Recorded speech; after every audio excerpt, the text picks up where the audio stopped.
get to business. Swinging, what is it? I feel like you can say this better than I can probably. Okay. So swinging is a type of open relationship. And so it falls under the open relationship umbrella. Usually swingers there's some type of swapping where you're doing sexual activity with another person other than your own partner. This can be oral sex, or that would be called soft swap, or penetrative sex. A lot of people who are in the lifestyle don't always just play with other people. Some people just like to be in that atmosphere. And I think a lot of the misconception with swinging comes from people think that if you're a swinger and you go to a party, everybody just fucks everybody.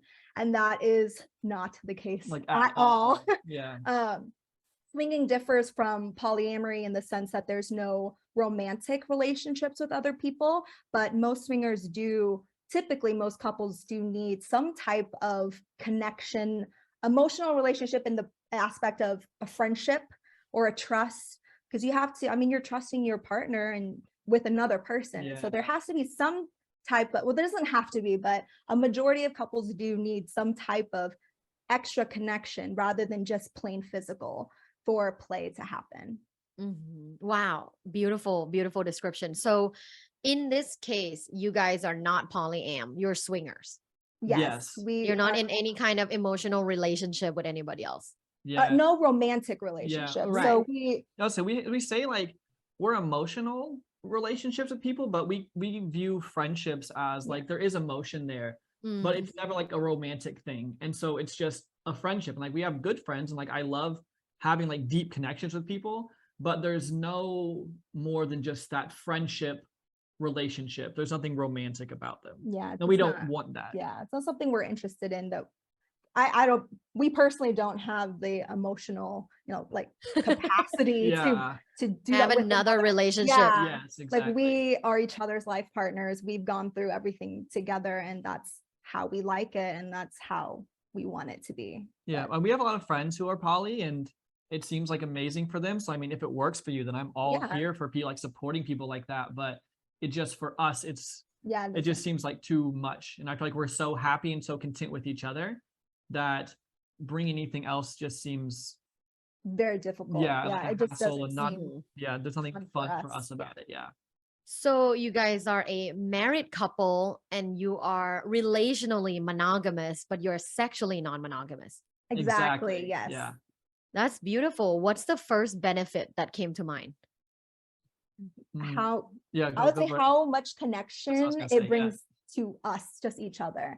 It's still, to this day, I still don't really know how it happens, but when you see, or at least for us, when we see each other with another person, it makes us crave each other more. And after an experience, that aftercare, that connection, that reconnection with each other is the best part. And it just makes us value each other and our relationship even more. And I think that it's such a beautiful thing where you have this ability to choose.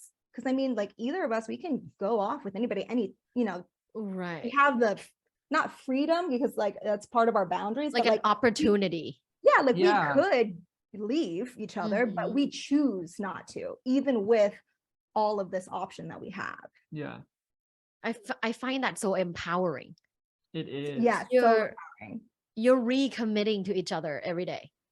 Yeah. Yeah. And it's such like a reclaiming thing. And it's hot because like you'll have sex with someone else, which is fun. Like we enjoy that. So we enjoy watching it. We enjoy the act of that. But then it's like you get back with your partner and it is like, it's reclaiming. And it's like the sex with somebody else, it's so different. Like we say, it's like apples and oranges. Like you can't compare, for us anyway, fucking somebody else compared to having sex with each other.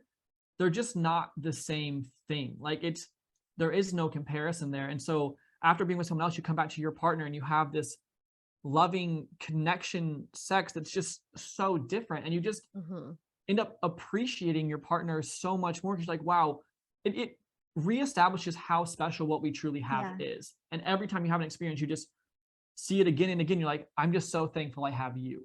And we always come back to each other. And like, it's empowering. There's like such a beauty in it. And there's so much communication that's required to have this be successful. And so not even the sex part, but just in other aspects of our relationship is stronger too, just because of how much we have to trust and communicate and be open and all of that.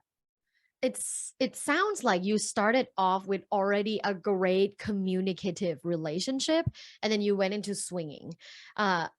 To me, so many people want to start swinging after being in a terrible relationship. Like they would be in an already shitty marriage and they're like, let's try swinging, and then they end up getting a divorce, giving swingers bad names, because it's like, look at this couple, they started swinging and immediately like 3 months after he left her for another woman. But I always tell people that's because their marriage was shitty. Exactly. It's not the swinging. Exactly. Say it louder for the people. Yeah. Exactly. It's not gonna fix a shitty marriage. Never. You have to have that foundation. Yeah. For this it's almost like an activity exclusively only for great marriages and couples. If it's gonna be successful, yeah. It makes us so frustrated because it's like what you said. You don't see couples get divorced and people are like, oh shit, it must have been the monogamy. No, it's never that. But which like is 50% of the time. Exactly. Yeah. It's 50-50. Like it's half. So like it does make me so frustrated that and people don't realize that, but it's what you said, that people that don't have a good foundation and try to swing to save a marriage. I mean, maybe it's worked before, but most of the time that's never going to work. You have to be ready and be a great foundation and do it together and learn together and grow together to be successful in it. And so many of the couples that we know that have been in lifestyle for so long are the best couples. The way they look at each other, the dates they still go, like they always value each other. And you can see that like there has to be something to this, because the people that are in it for the right reasons, I feel like stay together and they have the best communication relationship I've seen. And there has to be like something to that. And like there is to us, and there is to so many other people too. So